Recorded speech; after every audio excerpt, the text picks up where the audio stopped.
Olá pessoal, estamos começando mais um programa Pontuando, diretamente dos estúdios da RTV News. E hoje eu tenho o prazer de receber aqui na minha bancada o deputado federal Eduardo Cury. Muito obrigado, deputado, de ter aceito o nosso convite. Isso, Augusto. Eu agradeço o convite de vocês.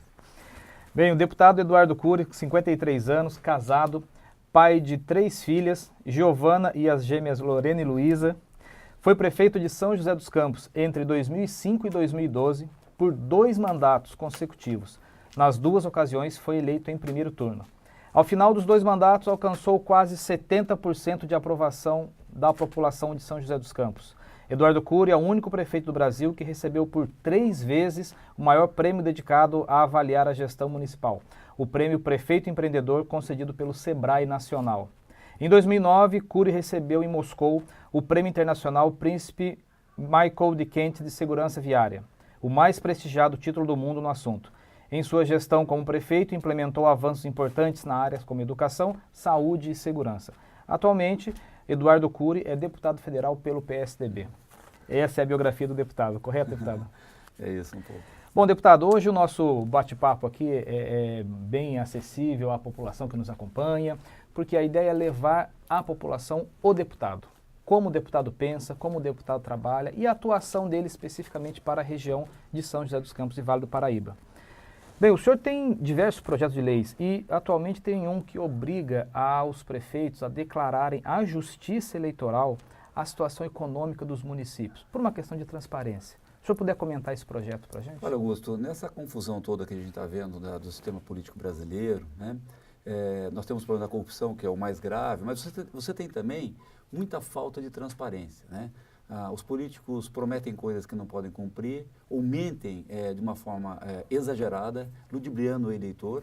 E eu analisando todo o aspecto legal, você tem a lei de responsabilidade fiscal, que já trava bastante a questão da irresponsabilidade dos governantes, mas eu percebi que tinha uma lacuna, que tinha uma brecha. Então eu propus um projeto de lei agora, é o meu projeto mais recente, que é um projeto de transparência pré-eleitoral. Ele vai obrigar que os prefeitos, no começo da campanha eleitoral, publiquem alguns dados públicos da situação financeira do município, para que todos os candidatos tenham acesso para saber como é que vai ser esse debate, né? Se é uma cidade que está com dinheiro sobrando, saindo pelo ladrão, está saudável, você pode, todos os candidatos podem fazer propostas, né, de grandes obras, de ampliação do serviço de saúde e tudo mais. Se é uma cidade que está quebrada, ninguém pode fazer isso, ou seja, os candidatos devem ir para a campanha para falar a verdade, que é como é que eles vão recuperar a cidade. Então, e para evitar também uma coisa muito comum no Brasil, que é o seguinte, o candidato, o prefeito, ele quebra a cidade, ou seja, está uma situação, administrou muito mal, ele esconde esses números e vai para a campanha dizendo que está tudo em ordem, né? Que não tem dívida, que não...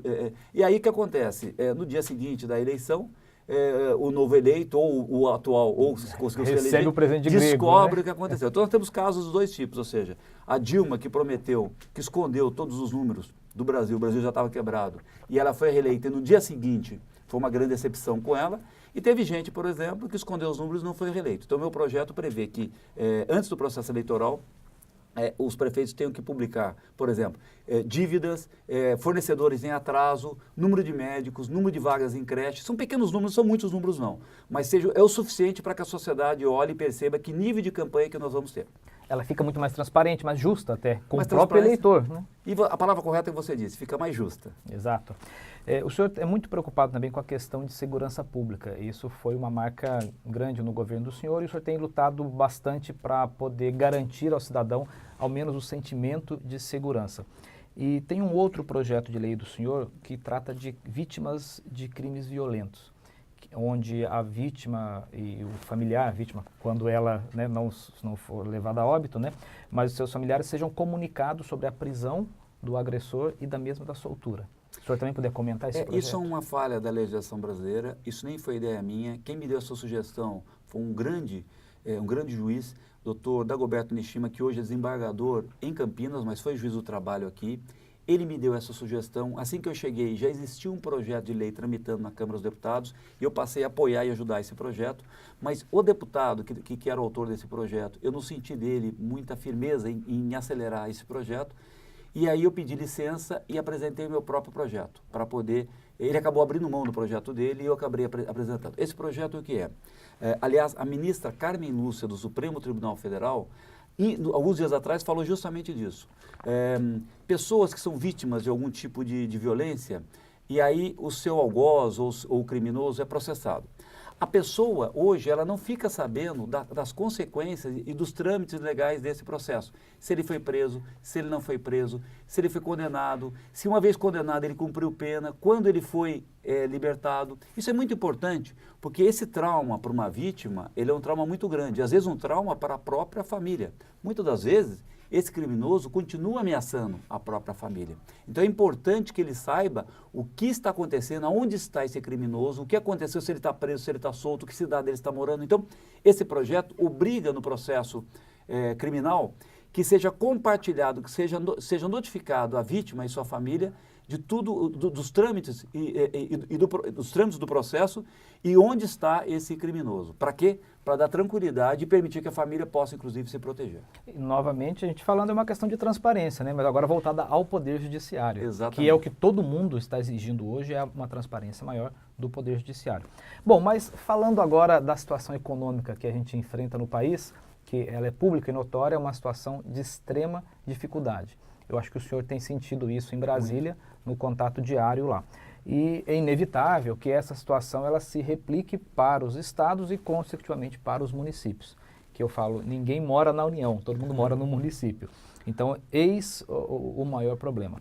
E os prefeitos hoje contam, e as organizações, institutos contam muito com a questão das emendas dos parlamentares, que é aquela destinação que o parlamentar pode fazer do orçamento para determinado trabalho no município.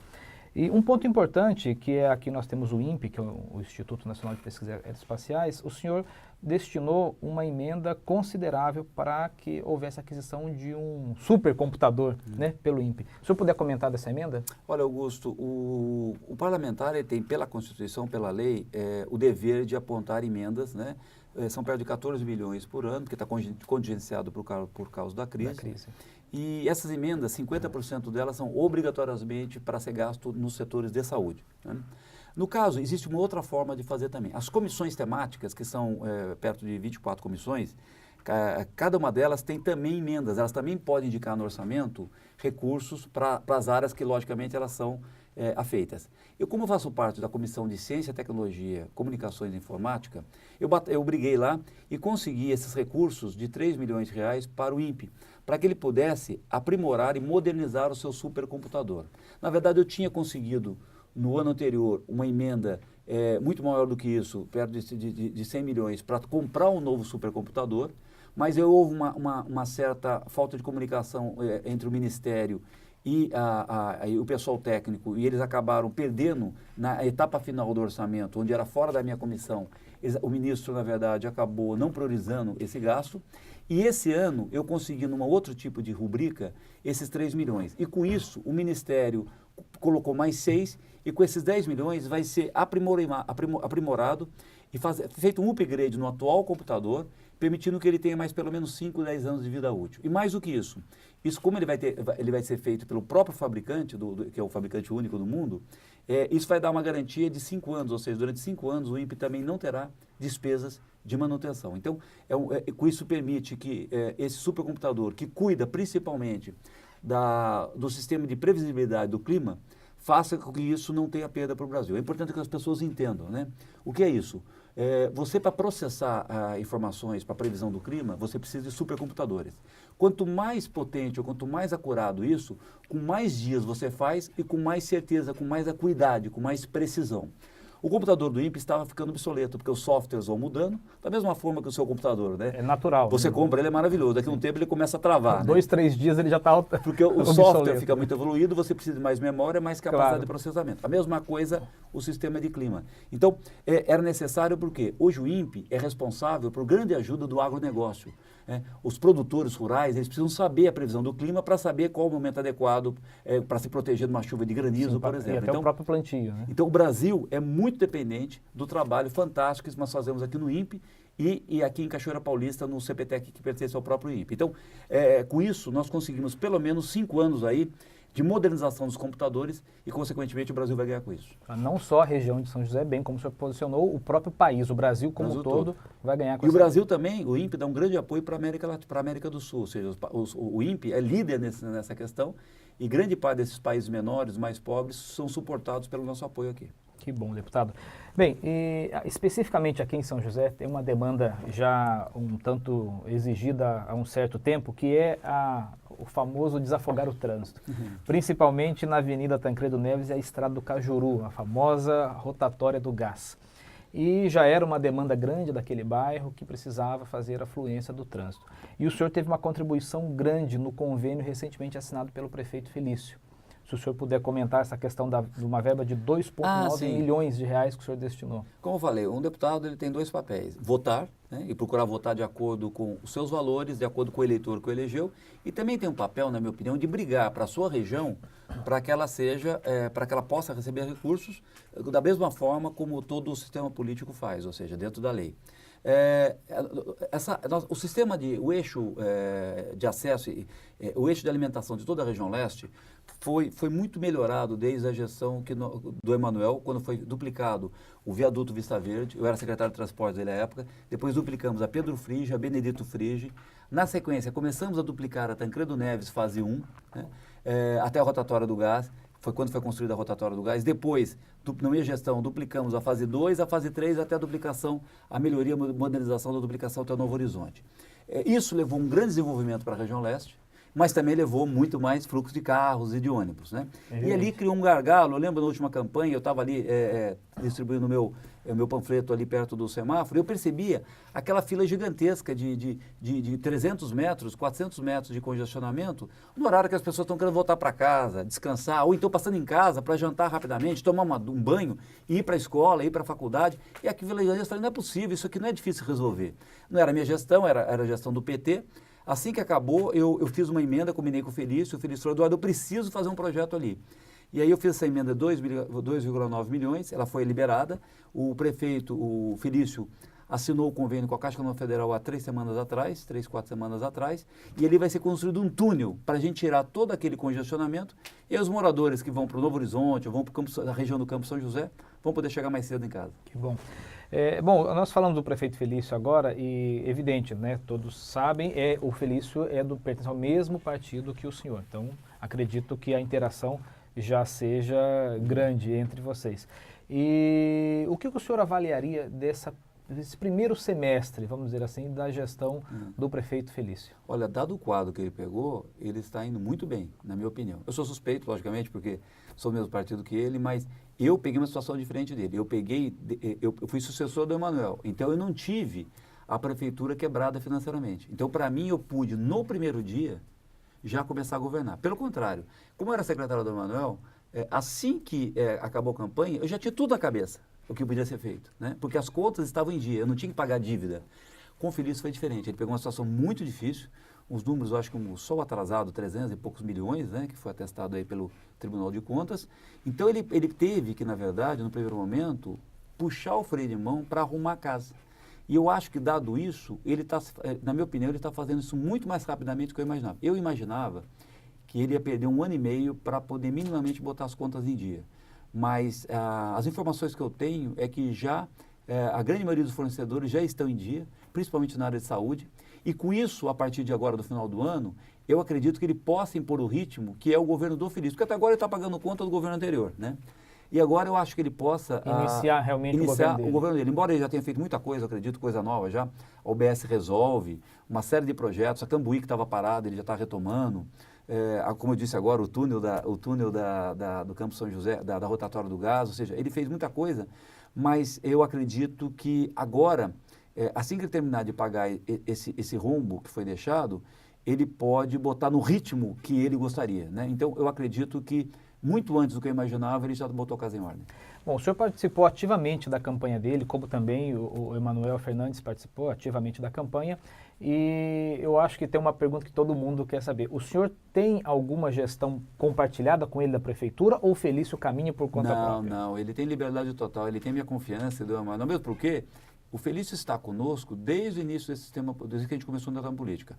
No primeiro momento, quando o Manuel se candidatou e se elegeu, eu fui com ele para a prefeitura, o Felício não quis ir, embora tivesse ajudado, como eu, mas ele não quis ir para a prefeitura porque ele não tinha condição, porque ele tocava os negócios dele, estava começando e tal.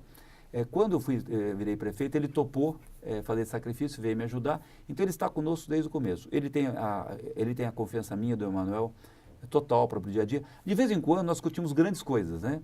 Porque a gente é apaixonado pela cidade, então ele vem e fala, Eduardo, por exemplo, essa do túnel, eu falei, Eduardo, ali eu acho que o túnel resolve, vamos fazer um túnel? Vamos. Eu falei, eu vou tentar batalhar o dinheiro para você e tal. Então, esse tipo de coisa, ele fala, ele me consulta, por exemplo, nem deveria, mas ele me consulta nas grandes coisas. Por exemplo, a Via Cambuí, que foi um projeto que eu consegui o dinheiro do BID, e aí o governo passado acabou se perdendo nos prazos, e ele acabou não conseguindo iniciar as obras durante 4 anos.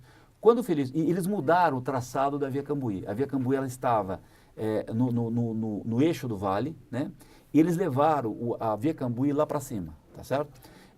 No meu entendimento, era melhor permanecer embaixo, tá? Ele tem menos impacto, menos apropriação, menos deslocamento de pessoas e tudo mais. O custo seria menor, vamos dizer. Eu acredito que sim, mas eu não vi os números do novo governo. Mas, resumindo, isso fez com que ele atrasasse. O Felício pegou agora e falou, Eduardo, o que fazemos? Restabelecemos o projeto original ou mantemos esse e continua? Eu falei, eles fizeram os estudos, falaram, olha, se eu restabelecer o projeto original, que ele é um pouco melhor, nós vamos perder 1 ou 2 anos, porque temos que fazer de novo todos os projetos. Ele falou, eu falei, não, Felício, faça o seguinte, não vamos perder mais tempo, né? Não é um erro a mudança do traçado, eu acho que o traçado anterior era melhor, mas não é um erro o novo traçado. Não, vamos tocar, porque o ótimo é inimigo do bom, nós estávamos conversando agora há pouco aqui. Se você parar de novo e trocar todos os projetos que foi o governo passado fez, nós vamos passar 4 anos e atrasar esse benefício para a sociedade. Não, vamos tocar. Ele falou, eu falei, olha, filho, ele falou, Eduardo, eu acho melhor tocar do jeito que está. Eu tive total apoio a ele, falei, porque o projeto original é seu, eu queria te consultar. Eu falei, não, comigo não tem frescura, ou seja, vamos fazer o que é melhor para a cidade. É melhor para a cidade tocar do jeito que está, do que de novo retornar aos projetos anteriores? Vamos tocar do jeito que está. A perda não é tão grande assim, tá certo? Você pode fazer algumas adaptações. Mas você ganha na agilidade. E ganha na agilidade. Então, esse tipo de coisa que eu defendo no setor público. Não é porque um projeto foi do governo passado, você vai rasgar tudo e começar de novo, né? O governo passado mudou o projeto, na minha opinião, equivocadamente. Vamos tocar daqui para frente. O importante é que seja construído o mais rápido possível para beneficiar os moradores da região leste. E a população tenha o benefício efetivo e não fique apenas essas promessas que todos acabam fazendo. Bom, deputado, nós estamos conversando a respeito agora, entramos efetivamente na questão política, né? Falamos do governo do Felício, falamos do apoio que o senhor tem para ele. O Brasil hoje enfrenta uma das piores crises políticas, acredito que da história. E cogita-se uma reforma política como sendo o salvador da pátria para a nossa questão nacional e mesmo local, né? Porque inevitável reflexo. Qual a opinião do senhor sobre essa reforma que tramita hoje no Congresso? Olha, Augusto, o Brasil precisa, a maior crise econômica da história, a maior crise política da história. Quis Deus me colocasse nesse momento lá no olho do furacão, né, tentando ajudar. E da reforma política ela é necessária porque nós temos que corrigir algumas coisas. Primeiro que as campanhas são muito caras, faz com que pessoas que não têm muito dinheiro ou pessoas honestas tenham dificuldade de competir com as pessoas corruptas ou pessoas honestas que têm muito dinheiro. Então, nós temos que baratear as campanhas. Para isso só tem uma forma, que é o voto distrital. Voto distrital é o voto usado nos Estados Unidos, na Alemanha, na Inglaterra, na França, nas maiores democracias do mundo. Você divide o Estado em regiões menores e cada região elege, tem uma eleição do seu deputado. Com isso, o candidato não precisa circular o Estado todo, tornando campanhas mais baratas, permitindo que a pessoa que quer participar da vida pública consiga competir com uma pessoa rica ou uma pessoa, por exemplo, corrupta que conseguiu dinheiro para fazer campanha. Então, primeiro, o voto distrital. A segunda questão, acabar com essa farra de partidos, né? O Brasil explodiu. O Supremo tomou uma decisão equivocada alguns anos atrás. Ele não permitiu uma cláusula de barreira para que partidos nascessem sem nenhuma ideologia, sem nenhuma estrutura, como é em qualquer lugar do primeiro mundo, né? Isso, hoje nós temos 36 partidos, 26, 27 partidos no parlamento. É impossível governar tendo que consensuar leis, consensuar para onde vai o país com 36 partidos, né? E a cada dia os deputados, os vereadores mudam, trocam de partido. Então, é impossível. Então, você precisa ter uma cláusula de barreira permitida. Só quem tem voto, um número mínimo de votos, pode ter representante no parlamento. Eu volto a dizer assim, Eduardo, isso não vai inibir o debate. Não. Ou o pequeno partido, como todo mundo. Você não tem 36 ideologias no mundo. Você tem, no Brasil, você tem no máximo 4 ou 5 linhas de pensamento, né? Então, não precisa de ter 35 partidos. O terceiro item muito importante é o fim das coligações, né? Coligações, o que é? Ele é uma fraude para com o eleitor. Porque você vota em José Augusto, você vota em José, mas elege Benedito. Você vota em Maria, elege Raquel, porque a coligação, um partido se coliga e você, ao dar o voto para esse partido, você não fica sabendo, mas ele foi para o outro partido. E às vezes partidos não têm nenhuma identidade ideológica, né? Um defende uma coisa, outro defende outra coisa completamente diferente. Você mas vota se une aqui, pela questão eleitoral apenas. elege o outro, e essa pessoa que você acabou elegendo sem saber vai defender coisas no qual você não acredita. Então, se um partido não consegue disputar uma eleição, ele não deve disputar a eleição. Então, o fim das coligações. E a coisa mais importante é como se financia isso. Eu sou contra dinheiro público, dinheiro dos impostos para financiar a eleição. Isso é muito importante a gente ressaltar. Eles estão tentando porque hoje a discussão é maior, é o tal do fundo de 3,6 bilhões. Esse fundo está para ser votado, eu acho que ele não passa e eu votarei contra. Por que isso? Eduardo, é porque são 3,6 bilhões de reais? Não. Se fosse R$1, eu seria contra. Campanhas eleitorais, candidatos e partidos devem ser apoiados por quem os acredita e não dinheiro dos impostos. Se você permitir que o dinheiro dos impostos financie isso, primeiro, qual o critério? Ele vai ter que ter sempre por um critério do passado, porque como você não adivinha o que vai sair da urna, você só pode dividir esse dinheiro por um critério passado. Ora, o dinheiro vai ser distribuído pelos mesmos, né? Eu até sou beneficiado, porque eu sou deputado, teoricamente, por algum critério. Teria acesso eu teria acesso a isso, mas eu sou contra, porque isso não vai permitir a renovação. Uma pessoa nova como você, Augusto, não vai conseguir competir com uma pessoa que já está. Então, e mais do que isso, se tivesse sobrando dinheiro público, mas não está. Está faltando dinheiro para a saúde, educação.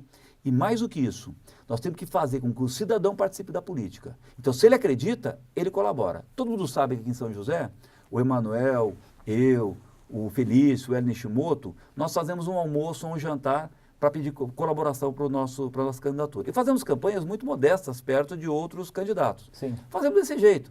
Eduardo, se para eleger precisar de milhões, nós não seremos candidatos. Nós fazemos por quê? Em São José e aqui na região, nós temos o apoio, mesmo gastando muito pouco. Né? Por quê? Pessoas que nos acreditam. É que nem a sua igreja.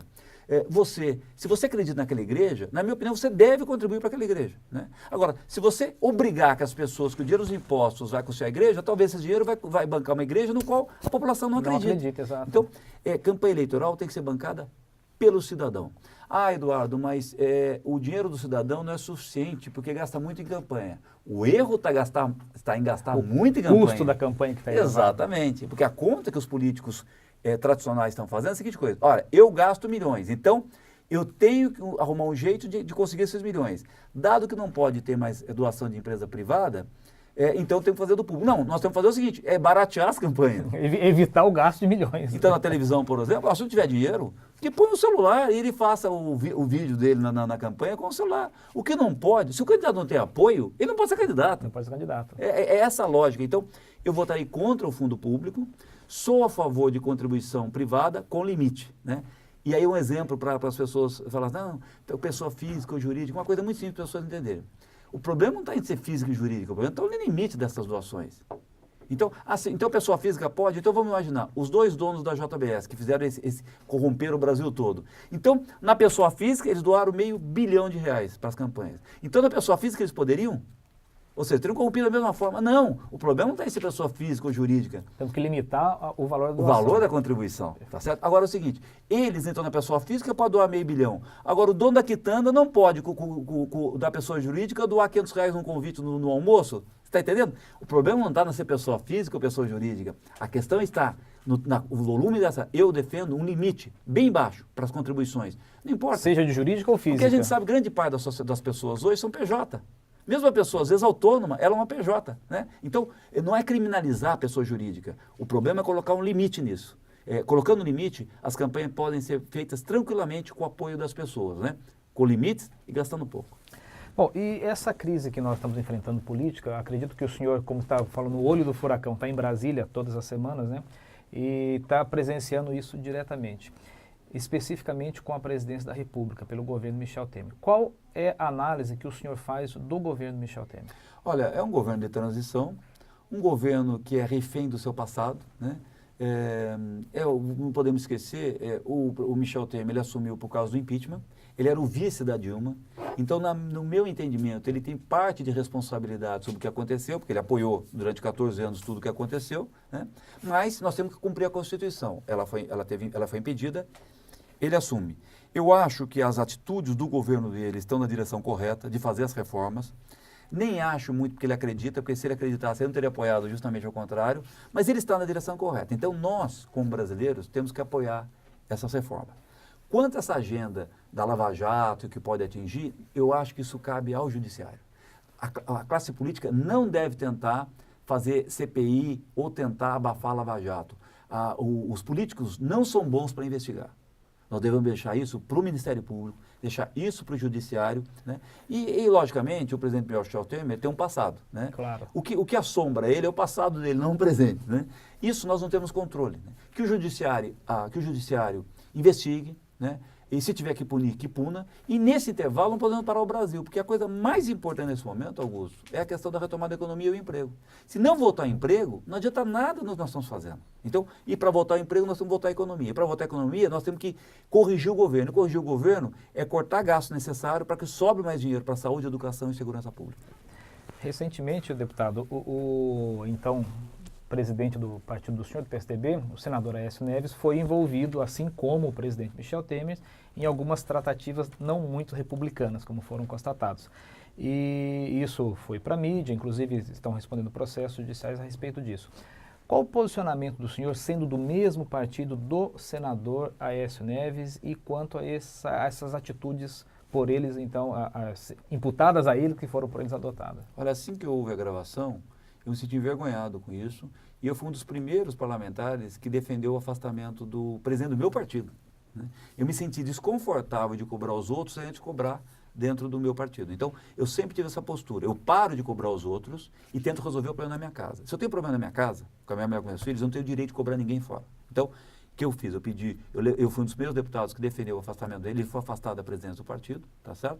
E agora, são duas coisas. Isso é uma atitude política que cabe a mim, que cabe a nós. Eu tenho a obrigação de manifestar e me posicionar para que o cidadão perceba que, na verdade, para mim, eu não tenho diferenciação, né? O fato se é do partido adversário ou não é, eu defendo as mesmas coisas para todos, né?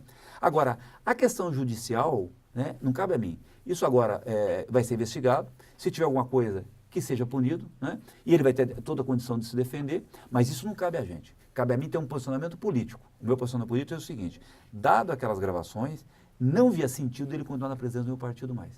Tá certo? Não podia. Então eu pedi o afastamento, ele está afastado, tá certo? E agora, esses processos judiciais são longos, tá certo? Como ele, como qualquer outro, né, tem o direito de se defender. E espero que ele consiga provar a inocência dele. Chegou a afetar o mandato do senhor de alguma maneira essa situação do PSDB no governo federal? Não? Olha, eu até achei que poderia, tá certo? Mas eu acredito que o meu eleitor, como me conhece e sabe da minha, que eu sou muito refém, muito rigoroso com a minha coerência, eu tive o apoio deles, né? Mesmo porque eu fui coerente, eu procurei ser coerente. Olha, o que eu cobro dos adversários, eu cobro também dos dentro de casa. Do dentro de casa. Então, eu acredito que não. Eu acabei tendo bastante apoio das pessoas. Lógico, eu percebi uma grande rejeição em relação ao meu partido, ou seja, aumentou bastante a rejeição ao meu partido, e com razão. É o presidente do meu partido, claro. Tá certo? É o presidente do meu partido. É diferente, por exemplo, que aconteceu com o PT, não é uma coisa institucionalizada, ou seja, não é um partido inteiro praticamente que está corrompido, né? Não é um partido que tentou corromper países vizinhos. O caso que aconteceu com a é diferente do que aconteceu com o PT de uma forma geral. Mas é uma coisa, na minha opinião, que não deveria acontecer com o presidente do meu partido. Então, eu tenho que cobrar da mesma forma dele que eu cobro dos meus adversários. Senão eu não tenho condição de continuar atuando na vida pública. Hoje, o que se fala, deputado, o mote das conversas hoje, e isso em diferentes instâncias, em diferentes lugares, é o surgimento da nova política. Então, tem o movimento Dória, né, que representa a nova política, o novo gestor.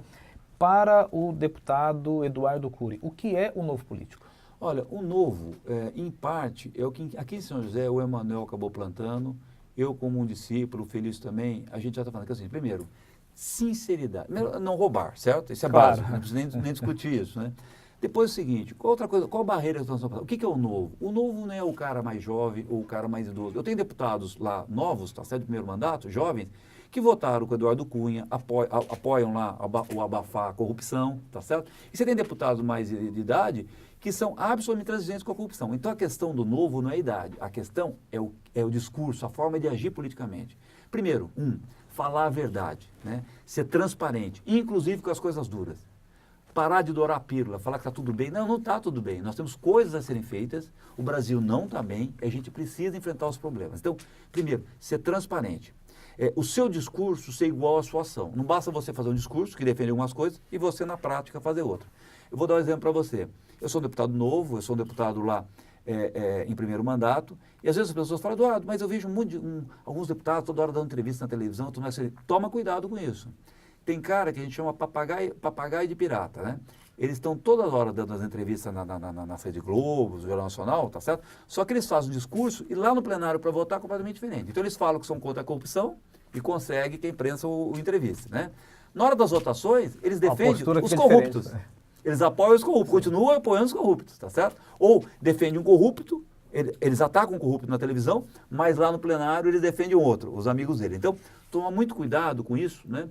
Que é dois pesos, duas medidas, ou gosta muito da mídia para um tipo de comportamento, mas não tem na sua ação o mesmo comportamento.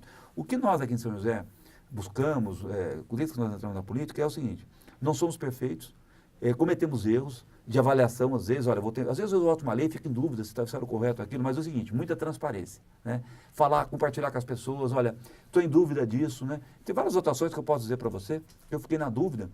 Aí eu vou na internet, no Facebook, eu vou no live, entro, converso com o meu eleitor, pergunto para ele e tomo uma decisão. Ou seja, o que eu percebo é o seguinte, o cidadão não quer super-homem, ele não quer ninguém perfeito, ele quer alguém que seja sincero, que fale a verdade.